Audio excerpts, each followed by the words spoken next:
நாளுக்கொரு நல்ல பங்கு. யாத்ராகமத்திலிருந்து தின தியானங்கள். ஜூலை 5. யாத்ராகமம் 29ஆம் அதிகாரம் 10 முதல் 34 வரை உள்ள வசனங்கள். விசுவாசிகளின் கிறிஸ்துவோடு உள்ள அடையாளம். காளையை ஆசாரிப்பு கூடார வாசலுக்கு கொண்டு வருவாயாக. அப்பொழுது ஆரோனும் அவன் குமாரரும் தங்கள் கைகளை காளையினுடைய தலையின் மேல் வைக்க கடவீர்கள். வசனம் 5. ஆரோனும் அவனுடைய குமாரரும் ஆசாரியர்களாக பிரதிஷ்டை செய்வதற்கு முன்பு 3 பலிகள் செலுத்தப்பட்டன. ஒரு காளை பாவ நிவாரண பலியாகவும், ஒரு ஆட்டுக்கடா தகன பலியாகவும், இன்னொரு பிரதிஷ்டை ஆட்டுக்கடா அவர்களை பரிசுத்தமாக்கும்படியும் செலுத்தப்பட்டன. பின்னாட்களில் எல்லா விதமான பலிகளையும் செலுத்தப் போகிற இந்த ஆசாரியர்கள் இப்பொழுது பங்கு பெறுகிறவர்களாக இருக்கிறார்கள். இங்கே எல்லா பலிகளையும் மோசேயே செலுத்துகிறான். இவர்கள் ஊழியம் செய்யவில்லை, மாறாக இவர்களுக்காக ஊழியம் செய்யப்பட்டது.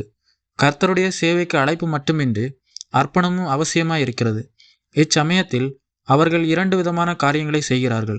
முதலாவது, அவர்கள் பாவ நிவாரண காளையின் தலையின் மேலும், செம்மறி ஆட்டுக்கிடாவின் தலையின் மேலும், பிரதிஷ்டையின் ஆட்டுக்கிடாவின் தலையின் மேலும் தங்கள் கைகளை வைத்தார்கள். தங்களுக்கு பதிலாக இந்த மிருகம் சாகப் போகிறது என்று அதனோடு தங்களை அடையாளப்படுத்தி கொண்டார்கள். இந்த மிருகத்தின் இரத்தம் பாவங்களுக்காக கிறிஸ்து சிந்திய இரத்தத்தை நமக்கு சித்திரமாக காட்டுகிறது. நம்முடைய மீறுதல்கள் நிமித்தம் அவர் காயப்பட்டார், நம்முடைய அக்கிரமங்களின் நிமித்தம் அவர் நொறுக்கப்பட்டார், நமக்கு சமாதானத்தை உண்டு பண்ணும் ஆக்கினை அவர் மேல் வந்தது என்று நாமும் கிறிஸ்துவோடு கூட நம்மை அடையாளப்படுத்தி கொள்ள வேண்டியவர்களாக இருக்கிறோம். மேலும் அன்பானவர்களுக்குள் நாம் ஏற்றுக்கொள்ளப்படுகிறோம் என்பதை தகனபலி சுட்டி காட்டுகிறது. மேலும் கிறிஸ்துவின் மூலமாக தம்மிடத்தில் வருகிறவர்களை அவருடைய ஒப்பற்ற ஒரே பலியினாலே அவர்களை பூரணப்படுத்துகிறார் என்பதை முன்னறிவிக்கிறது. இரண்டாவது, அவர்கள் ஆட்டுக்கிடாவின் மாம்சத்தையும் படைக்கப்பட்ட அப்பத்தையும் ஆசாரிப்பு கூடாரத்தின் வாசலிலே உண்ண வேண்டும். இச்செயல் கிறிஸ்து நம்முடைய வாழ்க்கைக்கான மெய்யான உணவாக இருக்கிறார் என்பதை முன்னறிவிக்கிறது. கிறிஸ்துவிலேயே நாம் பிழைத்திருக்கிறோம் என்பதை தெரிவிக்கிறது. என்னில் அன்பு கூர்ந்து எனக்காக தம்மைத்தாமே ஒப்பு கொடுத்த தேவனுடைய குமாரனை பற்றும் விசுவாசத்தினாலே பிழைத்திருக்கிறேன் என்ற பவுலின் வரிகளோடு நாம் உடன்பட வேண்டியவர்களாயிருக்கிறோம். பிரதிஷ்டையின் ஆட்டுக்கிடாவின் இரத்தத்தை அவர்களுடைய வலது காது மடலிலும், வலது கை மற்றும் காலின் பெருவிரலிலும், அவர்களுடைய ஆடைகளிலும் தெளித்தார்கள்.